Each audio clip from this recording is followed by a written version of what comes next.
In our first story, Democratic Progressive Party's elections case is set to start on the 29th of this month. The court met today at the Blantyre Registry for a scheduling conference and directions on the management of the case. The defense team, led by Attorney General Thabo Chakaka Nyirenda, wants the case to be dismissed outright, but the court will formally hear that application on the 29th. Jameson Chauluka has a report. Nyirenda says the case is emanating from another High Court ruling in a High Court case involving Malawi Congress Party and the President of the country, adding that the High Court, sitting as a constitutional court, cannot hear the application. He also says it is the presidential candidates who sue, and this has been happening from 1999 elections, and it cannot be the DPP but rather former President Peter Mutharika himself who has sufficient interest to sue. Nyirenda also said the country is at this stage because of the mess the DPP themselves created by appointing the commissioners illegally, and the court cannot reward them for their own wrongdoing. The court does not have jurisdiction, High Court, to review a decision of a High Court, of its own decision. It cannot sit on appeal against the decision it already made before.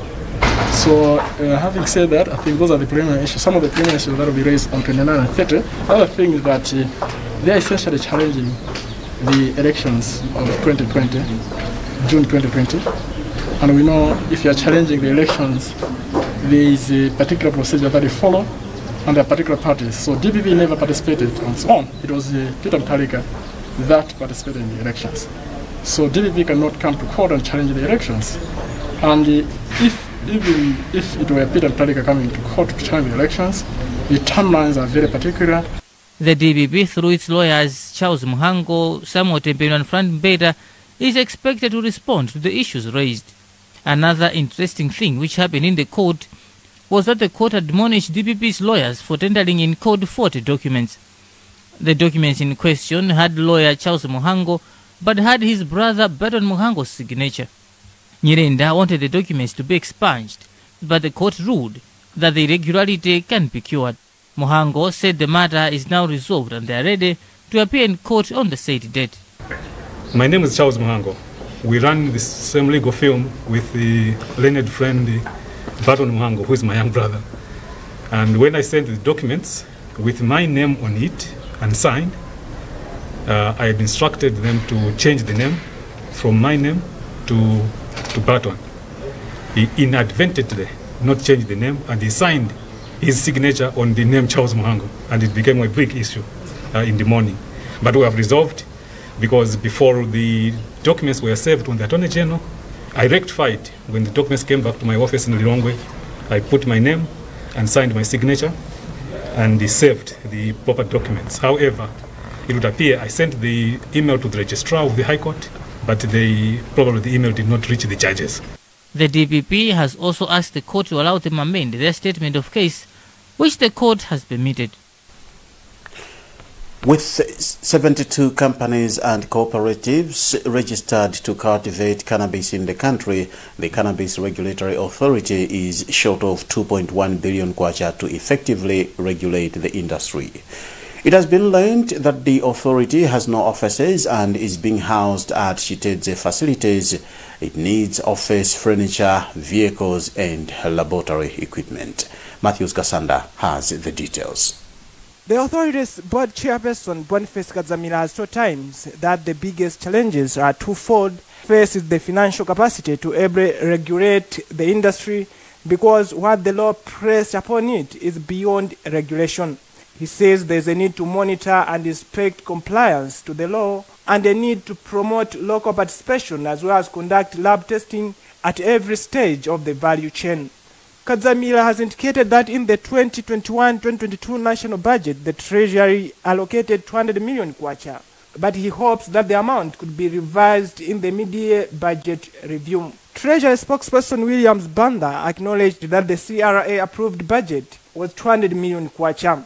He, however, said the government will always ensure that the authority's operations are appropriated in the budget. Nevertheless, Minister of Agriculture spokesperson Gracia Nlongo says the authority is still using the subventions from the ministry. Lungu further said the ministry is committed to finding markets for the cannabis. The National Economic Empowerment Fund has revealed that its recovery of loans has risen from 10% in the past 3 years to 70% this year. The fund's board member, Aram Beza, said this today during a sensitization meeting on access to finance and NIF products for small and medium enterprises from the northern region. The fund has a 25 billion kwacha loan purse to disperse to Malawians through various facilities. Sam Kalimira has a report. Beza said institution has been working tirelessly to change the mindset of Malawians that NIF loans are not government grants. He said NIF is upbeat that with the current recovery rate, loan access rate would also increase. However, Beza did not rule out some people who are still adamant to service the loans, which they say got from the public finance institution.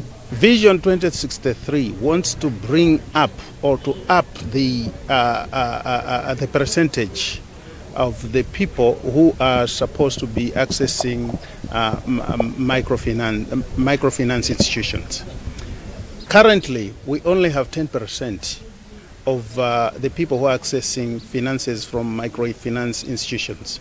So we want, at least as per Vision 2063. Ministry of Industry Deputy Director for SMEs, Limbigani Kachiwaya, said the SMEs bill will address some of the challenges small-scale businesses are facing to access and service loans, while at the same time making profits. Because the SMEs bill, it's a very, very important tool that will be able to grease the whole path so that whatever activities these SMEs will come up with will smooth land. Because currently there are some loopholes of which the SMEs bill will cover those loopholes. So the issue of access to finance is what is being covered now, and there are some legal issues that the SMEs bill will address. One of the participants, Flores Ntakoma, said the government should put proper and relaxed ways that would allow one access loans easily. But for you to access the funds to run your business is quite a challenge. So we expect that with these loans the government is offering, an SME won't have any problems in accessing those loans, because it seems there are so many hidden ties behind them, which makes it difficult. So we expect that they'll loosen some rules. And NIF has 25 billion kwacha loan pays to disburse to Malawians through various loan facilities. Law diploma holders from the University of Malawi and Mpemba Law School have asked the Legal Affairs Committee of Parliament to facilitate amendment of Legal Education and Practitioners Act to allow them practice in court. Spokesperson for the group, Hanif Ngundende, says barring them from practicing in courts is one major factor blocking people from accessing justice. The petition comes at a time when Legal Aid Bureau is fighting for its legal assistants, popularly known as paralegals, to be allowed to practice in courts. Audrey Kapalamula has a report. In the petition sent to Parliament, the law diploma holders from the University of Malawi and Mpemba Law School argue that legal representation is one of the biggest barriers to access justice in the country. Spokesperson for the group, Ngundende, questions why they are not allowed to practice in courts, especially in the subordinate courts, while alleging non-diploma holders prosecute cases successively. They have since requested the committee to facilitate the amendment of Section 11 of the Legal Education and Practitioners Act to allow them to practice in courts. If you can see currently, we have police prosecutors. Some of them, they are diploma in law holders, and some of them they are not, but they are able prosecuting cases in the courts of Malawi. Chairperson of the committee, Peter Dimba, has confirmed receiving the petition and says the matter is similar to the proposal the Legal Aid submitted earlier to allow their paralegals to practice in courts. The past 3 or 4 weeks, as Legal Affairs Committee, we've been in all regions trying to solicit views from different stakeholders on this issue. And almost all of the stakeholders actually responded positively to the proposal, except the Malawi Law Society for their own reasons. The Legal Aid Bureau wants amendment of Section 14 of the Legal Aid Act to allow paralegals to offer a legal representation of the marginalized people. The Bureau says there are over 23 cases to be handled. It has 25 lawyers and 26 paralegals only. Ministry of Local Government has directed the suspension of 3 senior officers at Mbelwa District Council with immediate effect over negligence, incompetence and failure to submit quarterly reports. Feston Malekezo has compiled this report, read by Sam Kalimira. The 3 are Director of Administration, Director of Finance and Revenue Collector, who got the whip on Friday after Principal Secretary in the Ministry of Local Government, Charles Kalemba, held a meeting with the Council Secretariat and councillors. Kalemba, who confirmed the development, was in company of officials from the Local Government Service Committee and National Council Finance Committee. He said the Director of Administration is being accused of negligence to execute duties and also abetting continued embezzlement of funds at the Council. Director of Finance is being accused of failure to produce financial reports, inefficiency and incompetence, while the Overseer of Revenue Collection, who is also being accused of mismanaging funds. He said they were also informed that 3 committees of the Council, Finance, Human Resource and Development, that revenues were being misappropriated at Yewendeni and the gender markets. The Council's chairperson, Councillor Yoram Ngwira, separately confirmed the development, saying they are happy that the ministry has taken such a step. District Commissioner Emmanuel Bambe was not available on his mobile phone for a comment after calling him for several times. Malawi Congress Party Member of Parliament for Lilongwe North constituency, Monica Changanamuno, has been elected as new chairperson for the Parliamentary Women's Caucus. Her deputy is Member of Parliament for Mulanje Pasani, Ebi Matanda. Rebecca Chimjeka has more in this report, read by Matthews Kasanda. Changanamuno said in an interview that it is an honor to serve as the chairperson of the Legislative Women Caucus. She says women parliamentarians are ready to help their constituencies at all levels. I've been elected as chairperson of Women Caucus, and our motto is a caucus with one voice. We would like to tackle women issues with one voice. We would like to be united, despite that we're coming from different political parties, but we want to work as one, as female members of parliament. The executive team, we are 6 of us, but we are coming from different parties, and therefore the parties are represented, and as such we are representing all women in Malawi, and therefore as women parliamentarians we would like to see the legislation. What do we have on the table, and how has this been implemented?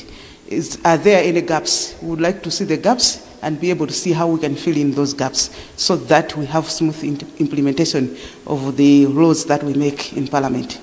Chairperson of the NGO Gender Coordination Network, Barbara Banda, has pledged support to the newly elected chairperson. Banda says her organization will make efforts to transform gender norms so that women are accepted as legitimate and effective leaders. Changanamuno has replaced Loni Chijeri Piri. You're watching the news on Times Television, TTV. We now take a break. We'll be back shortly.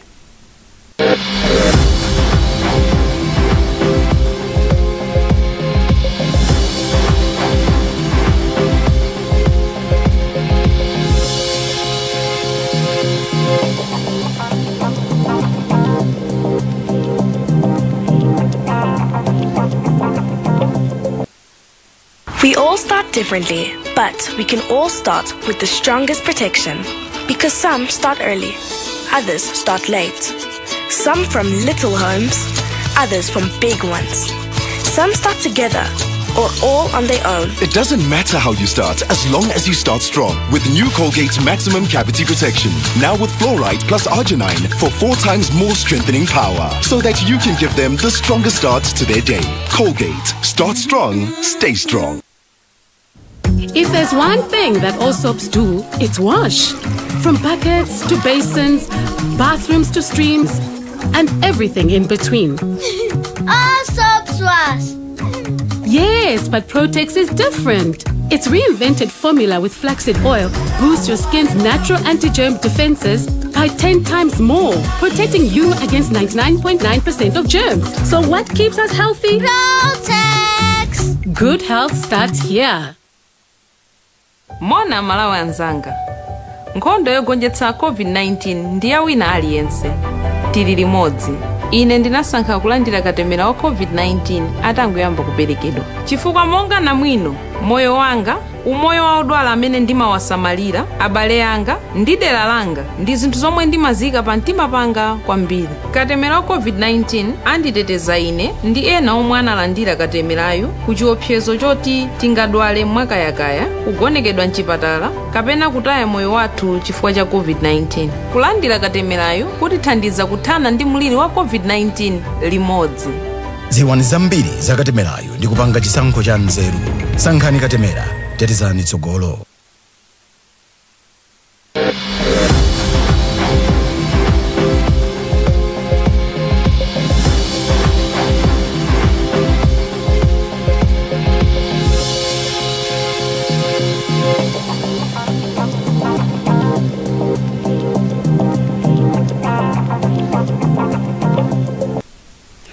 Welcome back. Save the Children Malawi, in collaboration with the Ministry of Health, is conducting a 3-day media training on how to collect and disseminate proper COVID-19 information, targeting community radio journalists from the southern region in Zomba. Senior Health Promotion Officer, Educational Services at the Ministry of Health, Alvin Chidoti Piri, said the training will help demystify myths and misinformation on COVID-19 vaccines. More in this report by Llewellyn Mpasa, read by Elita Soko. Piri says social media has fueled COVID-19 misinformation, casting doubts about both the legitimacy of the vaccines and of COVID-19 as a whole. He said misinformation can be dangerous to the health of the public, hence the need for the journalists to be empowered to disseminate the right information. People are doing a great job, including you, the media. Yeah, but we still feel that there are some emerging issues that we need to touch base with, so that people should be given the right information. And then when passing on the information, we should ensure that we are passing on the message that is understandable by everybody. Save the Children Malawi Area Operations Manager for Southern Region, Thokozani Bema, said participants will explore better ways of giving out COVID-19 information to the public. Mostly, as you have seen, the journalists that we are working with from the community radios based in Neno, Mangochi, Mulanje, and we want to work with them to make sure that they are able to provide the right information based on their context where they are coming from, but also based on the information that they can get from the experts. Mwai Matewe, who is one of the participants to the conference, has commended Save the Children for organizing the training. This session will help me a lot as a journalist, as I'll be able to disseminate the right information to the audience out there. The first cohort of the media training has targeted community radios. Police in Mzuzu, together with Forestry Department officials, have arrested Kumbo Madise, an evangelist who has been residing in Kaningina Forest, which is a protected area. Mzuzu Police Public Relations Officer Paul Tembo said the suspect has been charged with the offense of residing in a protected area, which is against the Forestry Act. Patience Lunda has a report. Tembo said the suspect, who will appear in court soon, is the founder of Faith to Faith Ministries, whose base was at Kaningina Forest until his arrest. Following his arrest on Tuesday, his church members flocked to Mzuzu Police Station to offer him moral and spiritual support. Madise had built synagogues within the forest reserve where he was conducting prayers with his followers. Reacting to his arrest, Aaron Kaila, the church's administrator, said God had already revealed to them about his arrest. Kaila pleaded with the police and forestry officials to let him stay at the forest until God instructs him to move out. He's a man of God. He was sent to the mountain by God, and he has been assisting a lot of people. What we want is, if at all the government can allow this man to go to be there until his time, God will tell him to move out of the mountain. Earlier, the police and forestry officials confiscated the evangelist's belongings, which have so far been returned. The evangelist hails from Madise village in the area of traditional authority Mtwalo in Mzimba district. United States African Development Fund has awarded a $60,000 that's about 49 million kwacha grant to 6 Malawian women entrepreneurs to boost their businesses. Speaking in Lilongwe during the signing ceremony for the grant, the foundation's country program coordinator, Linda Jere, said the foundation is working with the small and medium entrepreneurs to promote their businesses and improve their livelihoods. Ellen Pindani has compiled this report read by Matthews Kasanda. The 6 women graduated from the Academy of Women Entrepreneurs, AWE, which is an initiative of the Department of the State's Bureau of Education and Cultural Affairs, ECA, in Lilongwe. Jerry explains. So today we have awarded $60,000 to these entrepreneurs to improve their businesses. There are different businesses, others are in waste management. There is another one who is in eye care, in Karonga. There is another one who is in a clothing line industry. Different brilliant ideas of the youth that needs our support. U.S. Embassy Public Affairs Officer Namita Beggins says it is necessary for women to be financially stable as one way of boosting the economy. They have the energy, they have the ideas, they have the enthusiasm, and they're the future of Malawi. And so by us helping give them some training, by us contributing to their development, they're going to be able to multiply that and reach other youth, reach businesses, develop businesses in Malawi, so that they can work towards Malawi's success. Deputy Director of the Department of Small and Medium Enterprises in the Ministry of Industry, Jacinta Chipendo, describes ECA's project as a good development because it is helping Malawi to achieve its 2063 agenda. One of the pillars under the 2063 agenda is industrialization. So as you witnessed, the grantees are in 6 value chains, and most of them are in value addition and the industrialization. The AWE program started in Malawi in November 2020, with the first cohort graduating in February 2021. That's the news for now, but before we go, the headlines again. Democratic Progressive Party's elections case is set to start on the 29th of this month. The Cannabis Regulatory Authority is short of 2.1 billion kwacha to effectively regulate the industry, as over 70 companies have registered to cultivate the crop. National Economic Empowerment Fund has improved its loan recovery from 10% in the past 3 years to 70% this year.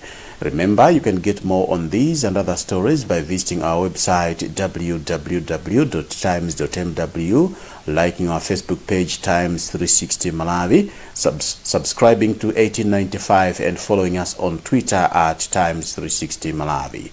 Remember to wash your hands regularly, observe social and physical distance, mask up and get vaccinated to prevent COVID-19. Stay safe. You've been with me, Ronald Mpaso, and I wish you a lovely night.